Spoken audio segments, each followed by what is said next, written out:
Hello, everybody. I had to make a little repair to my plumbing system, and so I thought I would just show you that. But before I did that, I just wanted to talk a little bit about the season now. Last weekend was Christmas. This next weekend will be New Year's. Some of you know that I don't celebrate or participate in any holidays whatsoever. And yes, that does include Christmas. I don't celebrate anything at all. But I can appreciate kind of the atmosphere of this time of year. It seems as though people are much more friendly and neighborly this time of year, and I do really like that.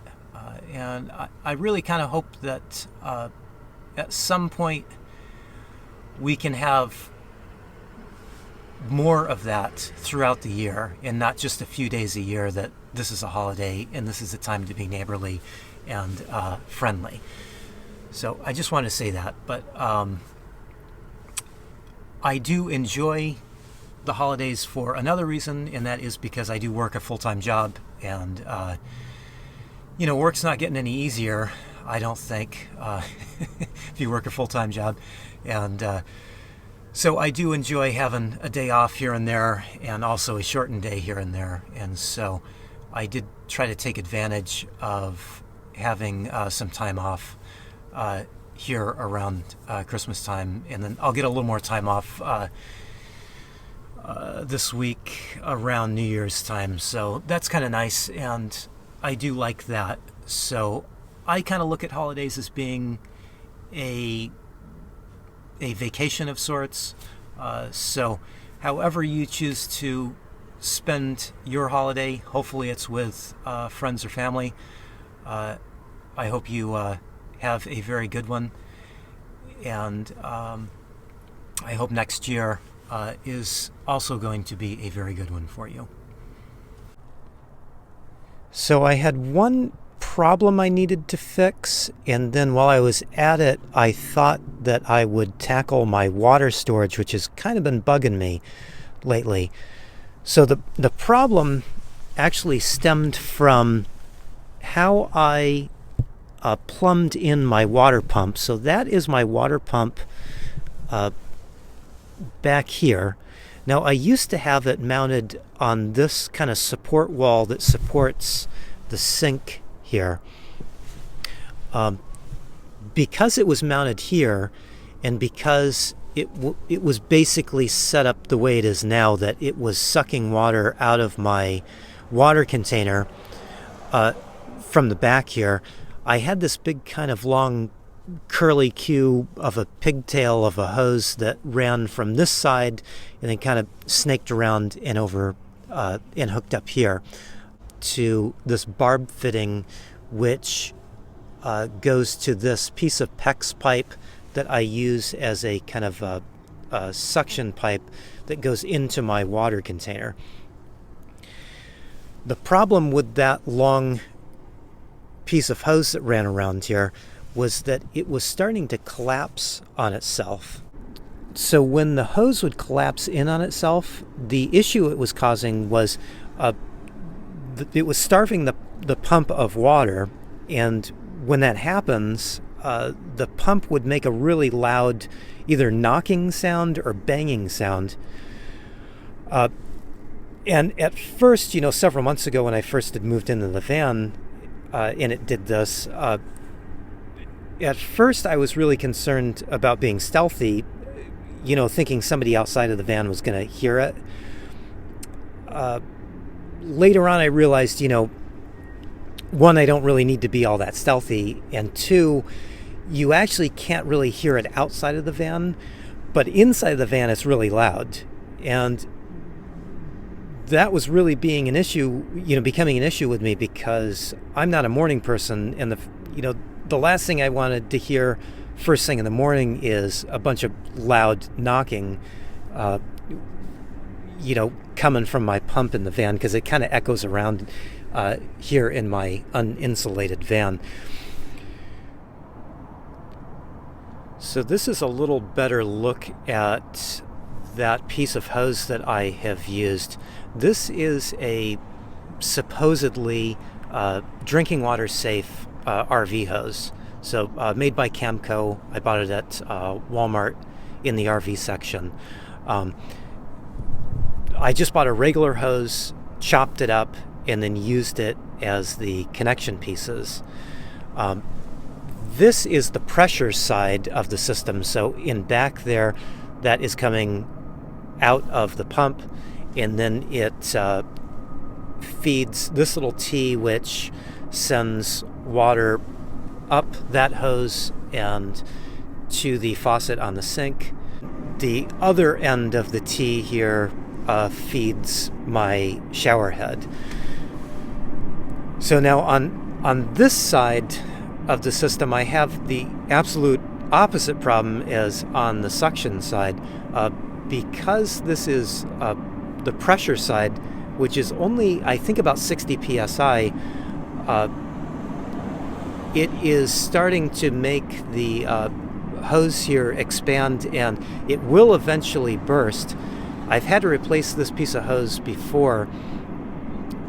My first go round with this, I used the white drinking water safe hose, which is a lot thinner.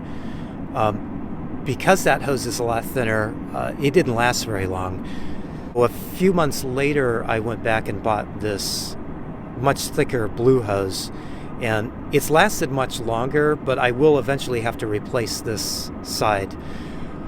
I think I'll probably replace it with a piece of this PEX piping that I'm using as a kind of a suction tube.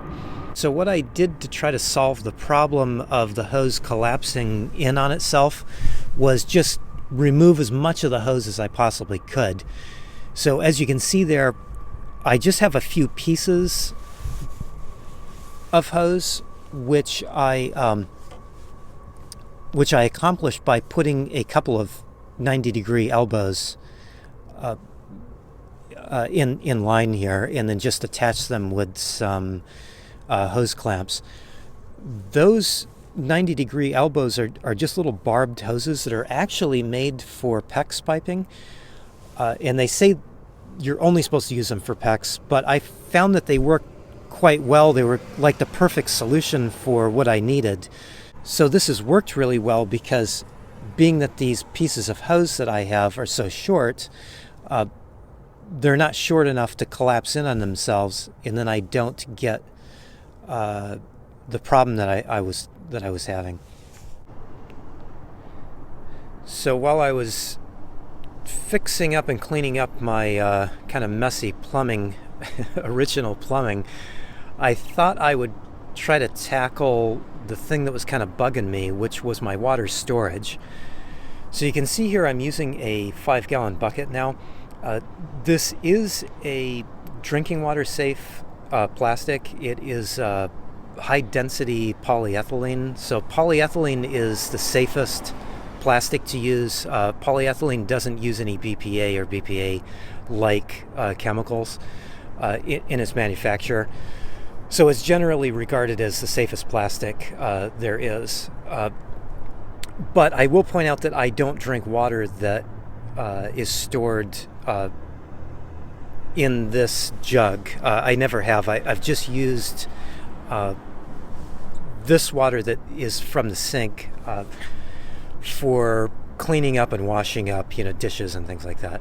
So the 7-gallon Reliant water containers that everybody uses and are great. I liked it. It was a nice strong bucket, and when I had to pull it out of this area, which I didn't do too many times, but when I did have to pull it out, it's easy to move, it's easy to carry, somewhat. My issue though with it was you can't get into it to clean it. So with this one, if I wanted to clean it, I can just pop off the top and get my hand in there and actually scrub it out. So I kind of like this idea better, although I do lose a little bit of water storage space. This is 5 gallons to the top. So that may be an issue for some people. I live in a city, 95% of the time, so getting water is not really an issue for me. I think I've realized I'm like no more than 2 blocks away from a place to get water, that I can buy water out of a vending machine or a grocery store. So I don't think having 2 gallons less of water is going to be a problem. And even if it is, it's a slight problem that I am willing to put up with, because those Reliant containers are a little bit shorter and kind of more squatty than a 5-gallon bucket is. So what I like about the 5-gallon bucket is it gives me a little bit more space in my little walkway here. So, in the morning I kind of have to shuffle back and forth from my, getting washed up in the morning, my sink area, to my kitchen area.